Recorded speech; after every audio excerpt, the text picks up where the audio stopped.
Hello everyone, my self Nilesh Thakur. और अभी हमारा जो टॉपिक खत्म हुआ उस टॉपिक का नाम था method of culture in the bacteria. ठीक है, और अब इस वीडियो में हम जो टॉपिक देखेंगे उस टॉपिक का नाम है मेथड ऑफ ब्लड कल्चर।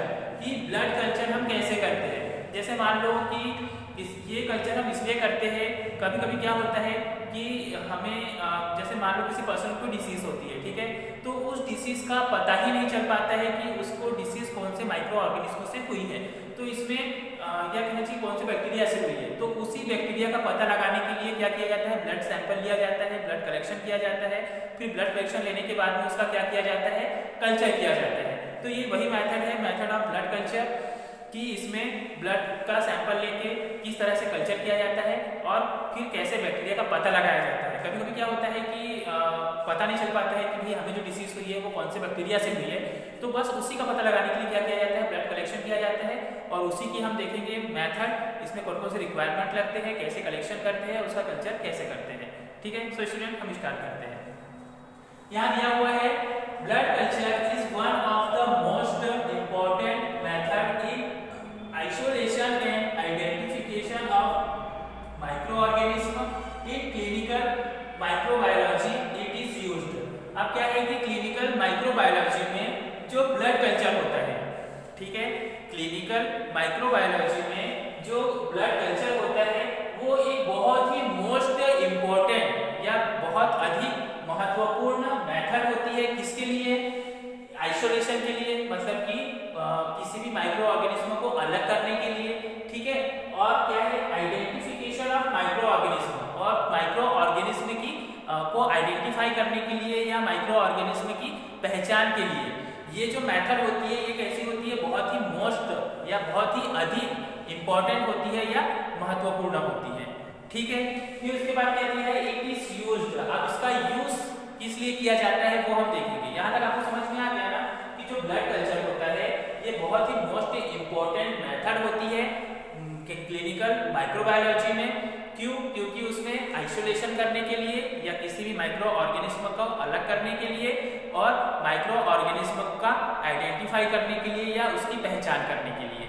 फिर ठीक है, अब हम इसका देखेंगे यूज, कि इसका यूज क्या है।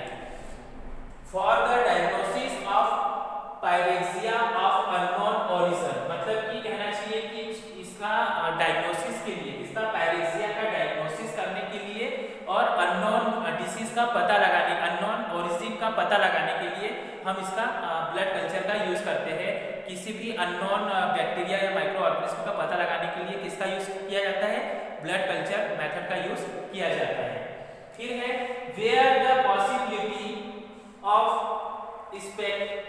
Septicaemia is suggested by the clinical picture. और ये मतलब किस कहना चाहिए कि कभी कभी क्या होता है कि कुछ पॉसिबिलिटी नहीं होती है, कुछ संभावनाएं नहीं होती है। Septicaemia is suggested by the clinical picture, clinical picture में कभी कभी क्लियर नहीं हो पाता है, संभावना नहीं हो पाती है, तो उसी का पता लगाने के लिए किसका यूज किया जाता है, ब्लड कल्चर का यूज किया जाता है। ठीक है, अब हम इसमें देखेंगे कि इसके लिए कौन कौन सी रिक्वायरमेंट होती है। फर्स्ट है रिक्वायरमेंट में 1 bottle of infusion growth with glucose, मतलब कहना चाहिए कि इसमें एक बॉटल होनी चाहिए, किसकी, एक ग्लूकोज के साथ में इन्फ्यूजन ग्रोथ की क्या होनी चाहिए, एक बॉटल होनी चाहिए। ठीक है, ग्लूकोज के साथ में किसकी, इन्फ्यूजन ग्रोथ की एक बॉटल लगेगी। सेकेंड क्या है, 1 bottle of infusion growth with bile salts, मतलब बाइल साल्ट्स के साथ में भी इन्फ्यूजन ग्रोथ की क्या लगेगी, एक बॉटल लगेगी, और ग्लूकोज के साथ भी इन्फ्यूजन ग्रोथ की एक बॉटल लगेगी। ये है इसकी रिक्वायरमेंट। थर्ड क्या दिया है, a bottle containing cooked mint broth, और एक बॉटल चाहिए जिसमें कुक्ड बना हुआ क्या होना चाहिए, मिंट ब्रोथ, मतलब उसमें मिंट ब्रोथ बना हुआ रहना चाहिए, ऐसी एक बॉटल चाहिए। ऑटोक्लेव होना चाहिए 20 सीसी सिरिंज, और कहना चाहिए कि 20 गेज की क्या होनी चाहिए, सीरीज होनी चाहिए। ठीक है, और ऑटोक्लेव, ऑटोक्लेव का यूज क्यों किया जाता है माइक्रोबायोलॉजी में, इंस्ट्रूमेंट को स्टेरिलाइज करने के लिए ऑटोक्लेव का यूज किया जाता है। ठीक है, अभी सिर्फ बेसिकली इतना समझ लो कि जब हम ऑटोक्लेव पढ़ेंगे तब उसे मैं आपको डिटेल में समझा दूंगा। ठीक है, फिर है antiseptic to clean the skin. आप एंटीसेप्टिक की भी आवश्यकता होती है। एंटीसेप्टिक की आवश्यकता क्यों होती है? स्किन को क्लीन करने के लिए, स्किन को साफ करने के लिए एंटीसेप्टिक की आवश्यकता पड़ती है।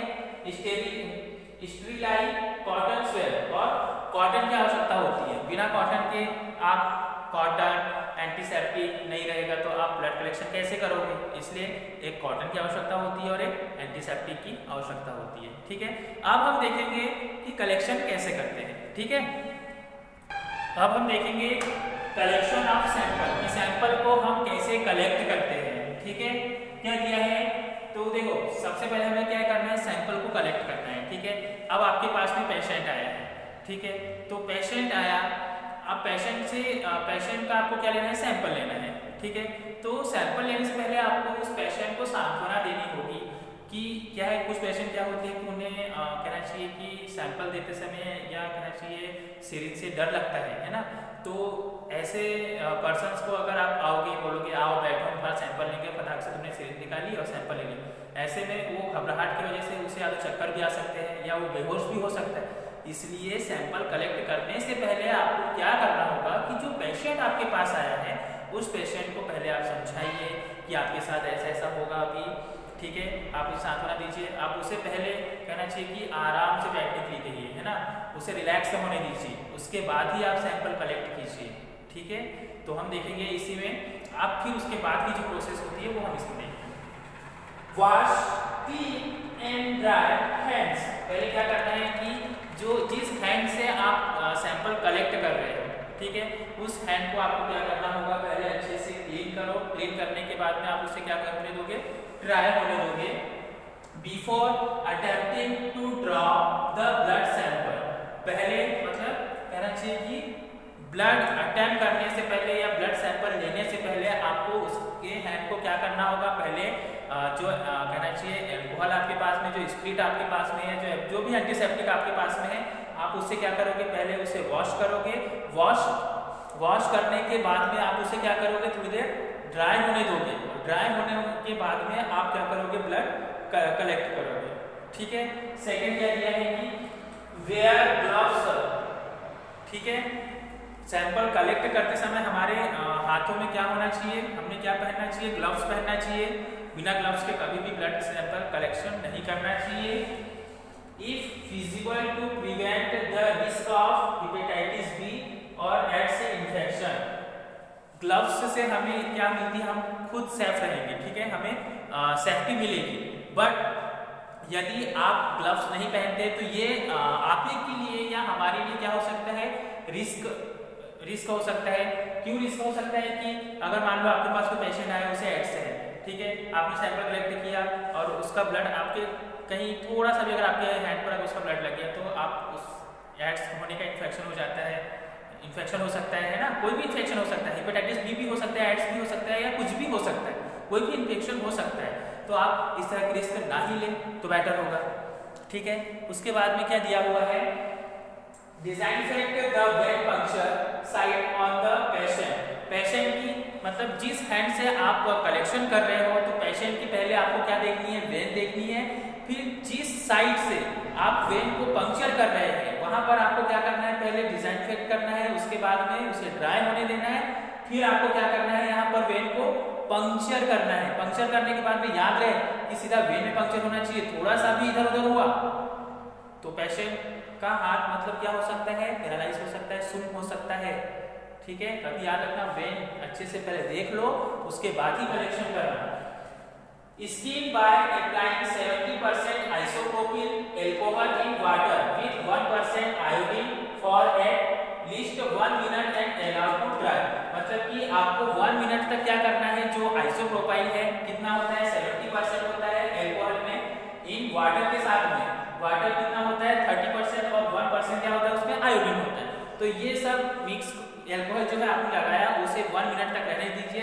रहने के बाद में आप उसे ड्राई होने दीजिए। ड्राई होने के बाद में आपको क्या करना है? Collect the sample of blood. फिर जब आप ये ड्राई हो चुका है तो आप यहाँ से क्या कलेक्ट करोगे? ब्लड को कलेक्ट करोगे। ठीक है, क्या करोगे? ब्लड सैंपल कलेक्ट करोगे। और ब्लड कलेक्शन करने के बाद में हमेशा याद रखना कि जिस नीडल का आपने यूज किया है ब्लड कलेक्शन करते समय उस नीडल ने पहले से स्टेरिलाइज होना चाहिए, ठीक है, मतलब न्यू नीडल रहना चाहिए।